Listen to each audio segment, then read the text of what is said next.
Honours release স্লিপে যারা আবেদন করছেন তারা অনেকে কলেজ পেয়েছেন। তো কলেজ পাওয়ার পরে আমাদের যা করণীয় আজকে সেইটা নিয়ে টিউটোরিয়াল বানাচ্ছি। মানে এখানে আমাদের একটা চূড়ান্ত ভর্তি ফর্ম পূরণ করতে হবে। তো ভর্তি ফর্ম পূরণ করার পর এরকম একটা ফর্ম আমাদের সামনে আসবে।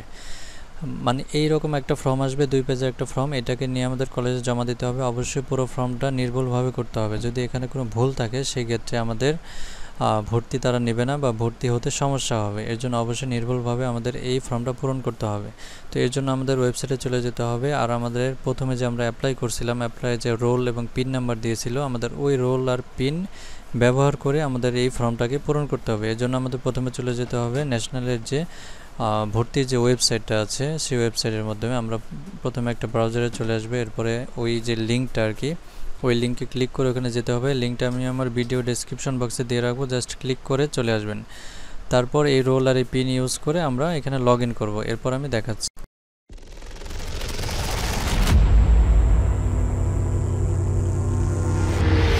লিঙ্কে ক্লিক করলে সরাসরি আমরা এই ওয়েবসাইটে চলে আসবো। এই ওয়েবসাইটে আসার পর যেহেতু আমরা অনার্সে, এই জন্য আমরা প্রথমে এই যে দেখেন অনার্স, এই যে অ্যাডমিশন লগ ইন ক্লিক, আমরা জাস্ট এখানে ক্লিক করব। ক্লিক করার পরে এই যে দেখেন এখানে অ্যাডমিশন রোল এবং পিন নাম্বার চাইছে। আমরা সর্বপ্রথমে যে অ্যাপ্লাই করছিলাম তখন রোল আর পিন দিয়েছে যে কাগজটা, ওই কাগজটা আমরা দেখব। ওই কাগজের মধ্যে যে রোল নাম্বার আছে, রোল নাম্বার দিয়ে দেবো এবং ওইখানে পিন লেখাই আছে।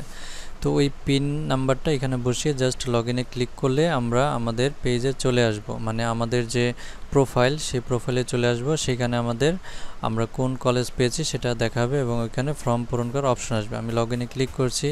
দেখেন লগ ইনে ক্লিক করার পরে আমরা একটু ওয়েট করব।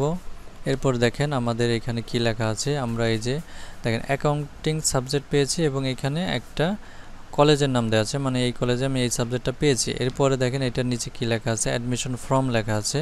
তো আমাদের আজকে এই চূড়ান্ত অ্যাডমিশন ফর্মটা পূরণ করতে হবে। এটা ফর্ম পূরণ করেই আমাদের এর পরবর্তী কার্যক্রম কলেজে যেয়ে করতে হবে, মানে এগুলো জমা দিতে হবে। তো এখন আমরা এখানে ক্লিক করে দেব। ক্লিক করলে আমাদের সামনে একটা পেজ অন হবে, মানে আমরা যে ফর্মটা পূরণ করব সেটা অন হবে। তো এই যে আমরা ক্লিক করার পরে দেখেন এখানে অন হয়ে গেছে। তো এখানে আমরা এই ফর্মটাকে মনোযোগ সহকারে পূরণ করব। আমি দেখিয়ে দিচ্ছি কীভাবে করতে হবে, খুবই সহজ। উপরে আমাদের নাম, পিতামাতার নাম, এগুলো অটোমেটিক চলে আসছে। তো আমরা এখানে দেখেন ন্যাশনালিটি, এখানে আমাদের জায়গাটা ফাঁকা আছে, এখানে আমরা বাংলাদেশি লিখে দেব। এরপর দেখেন রিলিজন, এখানে আমাদের ধর্ম, মানে আমরা যে ধর্মে আছি এটা আমরা জাস্ট এখানে সিলেক্ট করে দেব। তারপর দেখেন তারপরে আমার গার্জিয়ানের নাম দিতে হবে। এখানে আমি পিতা বা মাতা যে কারো নাম দিতে পারি। তো আমার যে অভিভাবক তার নামে এখানে দিয়ে দেব। তো আমি এখানে গার্জিয়ানের নাম দেব। এরপরে নাম দেওয়ার পাশেই দেখেন গার্জিয়ানের যে আপনার মোবাইল নাম্বার, সেই মোবাইল নাম্বারটি দিতে হবে। তো আপনারা অবশ্যই যদি পিতা মাতা যারই নাম দেন তার নাম্বারটা দেওয়ার চেষ্টা করবেন। আর গার্জিয়ান তাকেই দেবেন যাকে আপনার অভিভাবক হিসাবে আপনার কলেজ ধরে নেবে, বিভিন্ন প্রয়োজনে তার সাথে যোগাযোগ করবে। এজন্য তার নাম্বার এবং তার নাম সুন্দর করে একদম আপনার সার্টিফিকেটে যেভাবে আছে সেভাবে বসিয়ে দেবেন। আপনার নাম অলরেডি পিতামাতার নাম যদি দেন সেক্ষেত্রে অলরেডি উপরে দেয়াই আছে পিতামাতার নাম, আপনারা দেখে এটা পূরণ করে দেবেন। এরপর আপনার গার্জিয়ানের যে কন্ট্যাক্ট নাম্বারটা আছে এখানে দিয়ে দেবেন।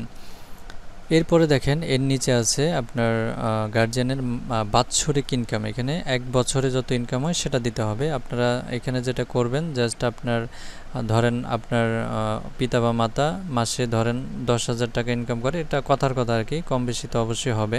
তো 10,000 ইনকাম করলে সেক্ষেত্রে এটাকে 12 দিয়ে গুণ করবেন, গুণ করার পরে যা হয় তা বসিয়ে দেবেন।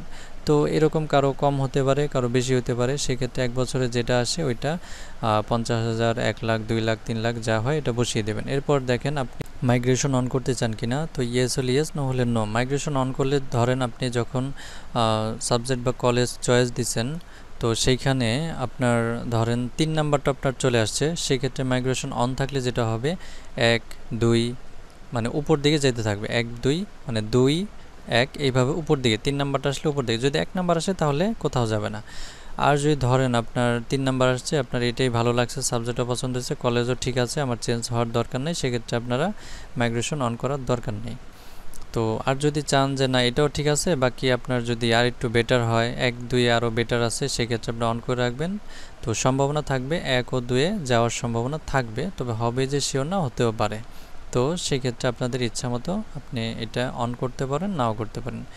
এরপর দেখেন সবার নিচে আপনার ঠিকানা দিতে হবে। এখানে আপনাদের ঠিকানা দিয়ে দিবেন, বর্তমান ঠিকানা, স্থায়ী ঠিকানা, আপনাদের সঠিক যে ঠিকানা ওইটাই দিয়ে দিবেন। বর্তমান মানে আপনি বর্তমানে যেখানে থাকেন, এটা প্রথমে আপনার ডিস্ট্রিক্ট জেলা সিলেক্ট করবেন। জেলা সিলেক্ট করার পরে এই ডিটেলস অ্যাড্রেস যেখানে মানে বক্স আকারে এটা লিখতে হবে। এখানে আপনার গ্রামের নাম, তারপর আপনার পোস্ট অফিস, আপনার থানা, উপজেলা, এগুলো বিস্তারিত আপনি এরকম আমি যে স্টাইলে লিখছি দেখেন এই স্টাইলে আপনারা লিখে দেবেন।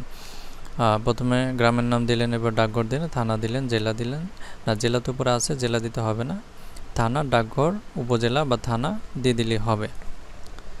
পার্মানেন্ট অ্যাড্রেস দেওয়ার পরে আপনার প্রেজেন্ট অ্যাড্রেস দেবেন। যদি সেম হয় সেম জাস্ট এখানে কপি করে দিয়ে দেবেন, আর যদি আলাদা হয় সেক্ষেত্রে আলাদা এখানে দিয়ে দেবেন। ওইটার মতো একই নিয়মে আপনারা লিখে দেবেন, আর একই থাকলে কপি করে দিতে পারেন। তো এই মোটামুটি আমাদের অ্যাড্রেস দিতে হবে। এরপরে আপনার প্রথম থেকে আপনারা যে ফর্মগুলো পূরণ করছেন, যা যা লিখছেন, এগুলো ভালো করে চেক দিবেন কোথাও ভুল আছে কিনা। ভুল থাকলে অবশ্যই কারেকশন করে নেবেন, কারণ সাবমিট দেওয়ার পরে বা সেভ ইনফরমেশন সেভে ক্লিক করার পরে এটাকে আর এডিট করা যাবে না। তো এটা পরবর্তীতে আপনার যদি ভুল থাকে সেক্ষেত্রে ভর্তি মানে জটিল সমস্যা থাকলে ভর্তি হওয়াটা নিয়ে আপনার ঝামেলায় পড়তে হবে।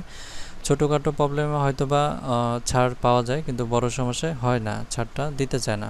তো সেক্ষেত্রে একটা এক্সট্রা ঝামেলায় পড়ার সম্ভাবনা আছে। অবশ্যই ভালো করে চেক দিবেন। চেক দিয়ে যদি সব ঠিক থাকে সেই ক্ষেত্রে আপনারা এখানে সেভ ইনফরমেশন, সবার নিচে দেখেন সেভ ইনফরমেশন, এখানে ক্লিক করে আমার সব কিছু ঠিক আছে তাই আমি সেভে ক্লিক করে দিলাম। এখন দেখেন লিখছে your information is successfully saved, মানে আমার সব কিছু সফলভাবে সেভ হয়েছে। এখন দেখেন ডাউনলোড পিডিএফ নামে একটা অপশন আসছে। তো আমরা এখানে ক্লিক করলে আমাদের যে ফর্মটা প্রথমে আমি দেখাইছি যে বিস্তারিত ফর্মটা, এখন আমাদের এই ফর্মটা এখানে অন হয়ে যাবে।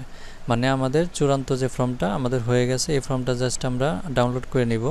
এরপর আমরা এটাকে প্রিন্ট করে নেব। প্রিন্ট করে আমাদের কলেজে এটাকে জমা দিতে হবে। এখানে দুইটা পেজ আছে, একটা হচ্ছে অ্যাপ্লিক্যান্ট কপি আর একটা কলেজ কপি, মানে একটা আপনার কাছে থাকবে আর একটা কলেজ রেখে দেবে। তো ওইটার নিচে দেখেন আপনাদের নিজের সিগনেচার, গার্জিয়ানের সিগনেচার অপশন আছে। আপনারা ওগুলো দেখে সিগনেচার স্বাক্ষর করা হলে আপনারা যাবতীয় কাগজপত্র নিয়ে সরাসরি আপনাদের সেই কাঙ্ক্ষিত কলেজে চলে যাবেন। কলেজে যাওয়ার পর আপনাদের কলেজের যে যাবতীয় ভর্তি ফি এবং বোর্ডের ফি সব কিছু দিয়ে আপনারা ভর্তি হয়ে যাবেন। কলেজের এই ফিটা এক এক কলেজে এক এক রকম। ফি বলতে যে ভর্তির ফিটা এক কলেজ ভেদে ভিন্ন হয়ে থাকে, তাই কত টাকা এটা বলা যাচ্ছে না। তো সব কাগজপত্র নিয়ে গেলে আপনারা টাকার পরিমাণ জানতে পারবেন এবং ওই টাকা দিয়ে ভর্তি হয়ে যাবেন। কারো কোনো প্রশ্ন থাকলে আপনারা কমেন্ট করে জানাবেন, আমি অবশ্যই উত্তর দেওয়ার চেষ্টা করব। আজকের ভিডিও এই পর্যন্ত, সবাই ভালো থাকবেন।